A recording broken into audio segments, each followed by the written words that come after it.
ስለ ሀገር ውስጥና ስለ ውጭ ሀገር መንጃ ፈቃድ ማወቅ ይፈልጋሉ? እንዲሁም ስለ መኪና ውስጣዊ ክፍልና ውጫዊ ክፍል ማወቅ ይፈልጋሉ?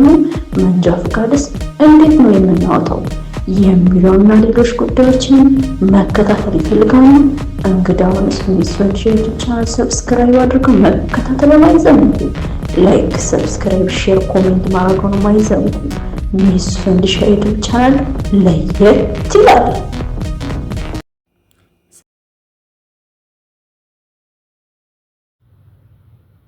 አሰላሙ አለይኩም ወራህመቱላሂ ወበረካቱ። ድና የተከበራችሁ የሚስ ፈንዲሻ ዩቲዩብ ቻናል ተከታታዮች እንዴት ናችሁ? በሀገር ውስጥ ከሀገር ውጭ ያላችሁ ቤተሰቦች ሰላም ብያለሁ። ዛሬ እንግዲህ የሚስ ፈንዲሻ ዩቲዩብ ቻናል በተከታታይ በሳምንት የሚያቀርብላችሁ ፕሮግራማችን ዛሬ ጀምረናል ማለት ነው። በተለመደው ላይክ፣ ሰብስክራይብ፣ ሼር፣ ኮሜንት ማድረጋችሁን አትርሱ። ዛሬም በአዲስ ቪዲዮ በአዲስ ርዕስ ነው የመጣ ነው። የመኪናችን ፍሬን በመቼ ነው መያዝ ያለብን? መጠቀምስ ያለብን እንዴት ነው? የተለያዩ ችግሮች እንዳይፈጠር በውስጣዊ ሞተር ክፍሎች በተለይ ችግር እንዳይፈጠርባቸው ብሬካችንን እንዴት አድርገን ነው መረገጥ ያለብን? በምንስ ጉዳይ ነው ብሬካችን ሊጎዳ የሚችል የውስጡ ፓርታ የሚለውን እንዲሁም ሸራው ሊቀደል የሚችለው የሚለውን እስኪ በትንሹ አጠር ባለ መልኩ እንማማራለን ማለት ነው። እንግዲህ ቪዲዮን ከወደዳችሁ ላይክ፣ ሰብስክራይብ፣ ሼር፣ ኮሜንት ማድረጋችሁን አትርሱ። ለዘመድ አዝማድ ሼር አድርጉ። እስኪ ዛሬ ብሬክ እንዴት መጠቀም ያለብን፣ ብሬክስ በመቼ ሰዓት ነው መያዝ ያለብን የሚለውን እናያለን። ብሬክ ማለት ለአንድ መኪና ዋና አስፈላጊ ነው። የብሬክ ምልክት ዳሽቦርዳችሁ ላይ የብሬክ ምልክት ዳሽቦርዳችሁ ላይ ካያችሁ ቶሎ ብላችሁ በፍጥነት የቀኝ ዳራችሁን በመያዝ መኪናችሁን አቁማችሁ ለባለሙያ ማሳየት ግድ ይላችኋል ማለት ነው። ብሬክ ማለት እንግዲህ የአንድ ተሽከርካሪ ፍጥነቱን ሆነ የተፈለገበት ቦታ እንድንቆም የሚያደርግልን ክፍል ነው። ስለዚህ ያ ነገር ደግሞ የፈለግንበት ቦታ ለመቆም ወይም የትራፊክ ፍሰቱ ተጣቦ ወይም የተበላሸ መንገድ ላይ መቆም ካለብን ወይም አስፈላጊ የምንለው ቦታ ላይ ለመቆም ስንፈልግ የማይቆም ከሆነ ነፍሳችን ወይም ሕይወታችን ወይም መኪናችን አደጋ ላይ እንደሆነ ማወቅ አለብን ማለት ነው። ስናሽከረክር በጥንቃቄ ማሽከርከር አለብን። በምናሽከረክርበት ቦታ ላይ በተለይ በዚህ በአረቡ ዓለም በኢትዮጵያ እንኳን የተበላሸ መንገድ ነው ወይም የትራፊክ ፍሰት ወይም እግረኛ መንገድ ላይ ነው ብሬክን የምንጠቀመው ወይም የፈለግንበት ቦታ ስንደርስ ብሬክን እንጠቀማለን።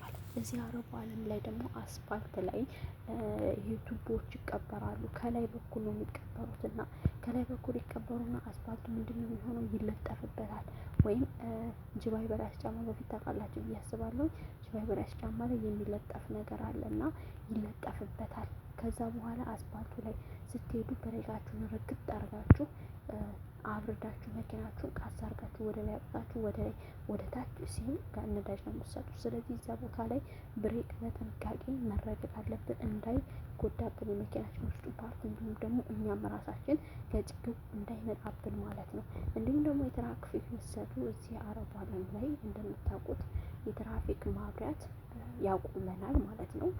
ለአንድ ደቂቃ ለሁለት ደቂቃ እንዴት በዛ ካለ 2 ደቂቃ ልንቆም እንችላለን። በጣም ከተለያዩ ቦታዎች የሚመጣ መኪና የሚያልፍበት እና ሴንተር ቦታ ሆነ ለረጅም ደቂቃዎች እንቆማለን ወይም ለአጭር ደቂቃ ልንቆም እንችላለን፣ ለ30 ሰከንድ እንዲሁም ደግሞ ለ1 ደቂቃ ልንቆም እንችላለን። ስለዚህ በዛ ጊዜ ብሬክ እንዴት አድርገን ነው መያዝ ያለብን? መጀመሪያ ነዳጅ መስጠታችንን መኪናችን ቢያንስ ከ15 ሜትር በላይ ወይም በጣም በፍጥነት ከሆነ ከ30 ሜትር በላይ የሚሆን ርቀት ሲቀረን መኪና ስታሽከረክሩ ማየት ያለባችሁ ሩቅ ቦታ ነው፣ ቅርባችሁ አይደለም ማየት ያለባችሁ። የትራፊክ ፍሰቱ ምንድን ነው ብላችሁ ቶሎ ብላችሁ አይምሯችሁ መልስ እንዲሰጣችሁ ከሩቅ ነው ማየት ያለባችሁ። ከዛ በኋላ ቀጥታ ነዳጅ መስጠታችሁ ትተዋላችሁ። ነዳጅ ደግሞ ብለሞ መስጠት ትተውና ፍሬን ቀስ አርጋችሁ ረገጥ እያረጋችሁ ቀስ እያላችሁ ረገጥ እያረጋችሁ ታበሩታላችሁ። ወደዛው ስትደርሱ ፍሬን ጠበቅ ማድረግ ትጀምራላችሁ። እንግዲህ የመኪናው የፊተኛው መኪና የእናንተ ሳይሆን ሌላኛው ተሽከርካሪ መኪናው ጎማው የኋላ ጎማው እስከሚታያችሁ ድረስ ትጠጋላችሁ። የኋላ ጎማ ከታያችሁ በኋላ ቀጥታ ብሬካችሁን በደንብ ረገጥ አድርጋችሁ ትቆያላችሁ ማለት ነው። የእናንተ ተራ ማብራት የትራፊክ መብራት እስከሚበራላችሁ ድረስ ማለት ነው። እንዲሁም ደግሞ እግራችሁን ከደከማችሁ ማሳረፍ ከፈለጋችሁ አንድ ብሬክ ሳብ አድርጋችሁ የእጅ ብሬክ ማለት ነው ወይ የእጅ ፍሬን ማለት ነው ሳብ አድርጋችሁ ማረሻችሁ ኒውትራል ላይ አድርጋችሁ፣ ፓርኪንግ ላይ አይደለም ኒውትራል ላይ ነው የምታደርጉት። ኒውትራል ማለት ዜሮ ነው፣ ፒ ፓርኪንግ ነው፣ አር ሪቨርስ ነው፣ ኒውትራል ነው፣ ዲ ድራይቪንግ ነው። ፒ ፓርኪንግ ማለት ፓርኪንግ የምታረጉበት ነው። ሪቨርስ ማለት ወደ ኋላ ነው። ኒውትራል ማለት ደግሞ ዜሮ ማርሽ ማለት ነው። ዲ ማለት ደግሞ ድራይቪንግ መንዳት ነው መኪናችሁን ማለት ነው። እና በእንደዚህ መልኩ ትቀጥላላችሁ። በዚህ መልኩ መኪናችሁን መንዳት ትቀጥላላችሁ ማለት ነው። መኪናችሁ የተፈለገበት ቦታ ሲደርስ መኪናችሁን አቁማችሁ ፓርኪንግ ላይ አድርጋችሁ ማውረድ ትችላላችሁ ማለት ነው። አንድ ብሬክ ስትጠቀሙ ምንድነው እናንተ መጀመሪያ መኪናችሁን፣ ያው ብሬክ ማለት ፍሬን ነው። የእጅ ፍሬን እና የእግር ፍሬን ተብሎ ይለያል። የእጅ ፍሬን የምትይዙት ከመኪናችሁን የፈለጋችሁበት ቦታ ላይ ስትደርሱ የመኪናችሁ ሙሉ ኃይል እጁ ላይ ወይም እጃችሁ ፍሬን ላይ እንዲቆም ማለት ነው። ወይም ለአጭር ጊዜ አሁን ለምሳሌ የትራፊክ ማብራት እንዲሁም ደግሞ ሱቅ ለምሳሌ ሞተር ሳታጠፉ ሱቅ የሆነ እቃ መግዛት ፈልጋችሁ በደቂቃ የምትመለሱበት ከሆነ እንደዚህ አይነት ከሆነ ሃንድ ብሬክ ወይም የእጅ ፍሬን ነው የምትጠቀሙት። የእግር ፍሬን የምትጠቀሙት የእጅ ፍሬን ሁሌ አትይዙ እናንተ ቦታ ቦታ አለው። የእግር ፍሬን ግን የምትጠቀሙት ምንድን ነው? የተበላሸ ቦታ ሲያጋጥማችሁ፣ የትራፊክ ፍሰት የተጣበበ ሲሆን፣ እግረኛ መንገድ ላይ የፈለጋችሁበት ቦታ ላይ ስትደርሱ የእግር ብሬክ ግዴታ ነው። የእግር ብሬክ እና የእግር ነዳጅ ወይም የነዳጅ ፔዳል ትጠቀማላችሁ፣ ግድ ነው። ምክንያቱም ሁለቱ ዋናና አስፈላጊ ለማሽከርከር ስለሆኑ ማለት ነው።